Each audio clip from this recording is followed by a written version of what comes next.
नमस्कार। हम आज जानते हैं हमारे सांस्कृतिक धरोहर के बारे में। हम एक मस्जिद है काशी में, उसको कहते हैं ज्ञानवापी मस्जिद।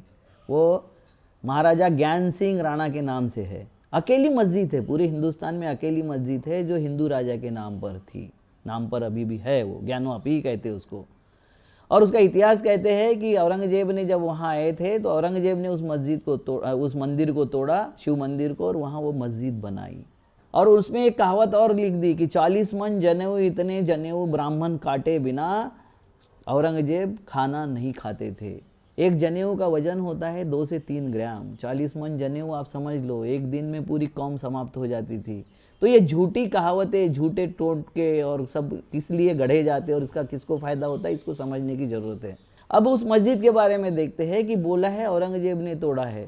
और ब्रिटिश गैजेट क्या बोलता है, जैसे वो कलकत्ता में एक ये था, पड़ाव था अंग्रेज़ों का। उस वक्त औरंगजेब नागा विद्रोह दबाने के लिए, नागा विद्रोह को कुचलने के लिए आसाम गए थे। और औरंगजेब जब चलते थे तो उनके साथ में पूरा जनान खाना भी चलता था और पूरा ताफा चलता था। तो हर दिन वो 12 से 15 किलोमीटर से ज़्यादा सफ़र नहीं तय करते थे।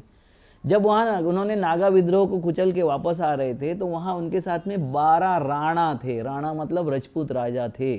वो उस वक्त की लड़ाई कोई हिंदू मुसलमान लड़ाई नहीं थी, वो राज्य की लड़ाई थी, सल्तनत की लड़ाई थी, सत्ता की लड़ाई थी।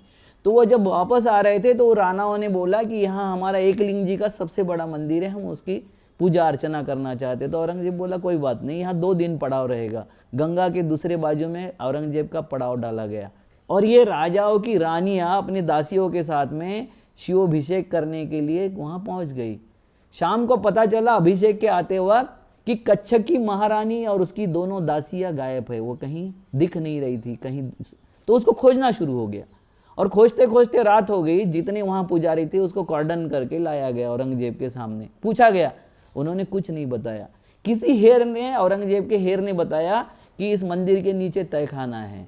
जब तहखाने को खोला गया सुबह तो वहाँ रानी की लाश और दोनों दासियों की लाश विवस्त्र अवस्था में पड़ी हुई थी। उनके साथ में जोर ज़बरदस्ती करके उनको मार डाला गया था। मगर उनको सबको कॉर्डन करके बंदिस्त बना गया था, इसलिए वो प्रेतों को, उनके डेड बॉडियों को कहीं दफना नहीं सके या उसको बाहर नहीं हटा सके, इसलिए वो डेड बॉडियाँ मिल गई वहाँ। अब उनका राणाओं का क्रोध अनावर हो गया कि मंदिर के नीचे ये क्या चल रहा है, मंदिर के नाम से ये क्या चल रहा है। तो राणाओं ने बोला कि ये मंदिर अब अपवित्र हो गया है, इसलिए मंदिर को हम तोड़ना चाहते हैं। औरंगजेब क्यों ना मनाही करेगा। औरंगजेब ने बोला जैसा आपको लगता है उचित कीजिए। उन्होंने वो तोड़ दिया और वहाँ मस्जिद तामील हो गई। राजा ज्ञान सिंह राणा ने वो मस्जिद, कच्छ के राणा ने वो मस्जिद तामील की।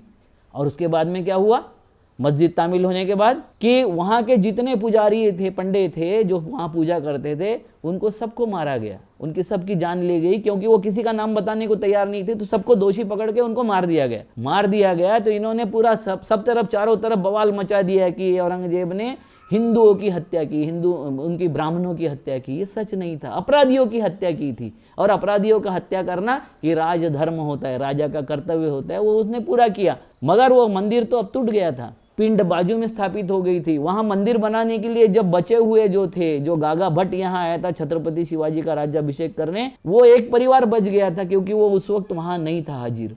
तो वो परिवार ने फिर मंदिर बनाने के लिए जब राणाओं से, वहां के राजाओं से, जनता से चंदा मांगना शुरू किया तो कोई चंदा देने को तैयार नहीं था। बोल रहे थे तुम अत्याचारी, अन्यायी हो, वहां मंदिर कुछ नहीं बनाएंगे। तो उन्होंने फिर शिवराज्याभिषेक से जो पैसा मिला उसके माध्यम से वहां मंदिर बनाया। ये सच्चाई इतिहास क्यों नहीं बताते। और ये अंग्रेजों ने लिखा है, ब्रिटिश गैजेटियर में इतिहास है लिखा हुआ। ब्रिटिशों ने जो अपने साथ में लिख के ले गए और लिखा हुआ है उसमें वो सारा इतिहास है, मगर हम नहीं पढ़ाएंगे। अंग्रेजों ने भी इस देश को बांटने का इतिहास बनाया। जैसा यहाँ की इस संस्कृति ने इतिहास बनाया वैसा अंग्रेजों ने भी किया, क्योंकि अंग्रेजों ने इतिहास लिखा, मुगल कालीन इतिहास, हिंदू राजाओं का इतिहास, और खुद के बारे में क्रिश्चियन इतिहास नहीं लिखा, वो ब्रिटिश कालीन इतिहास लिखा।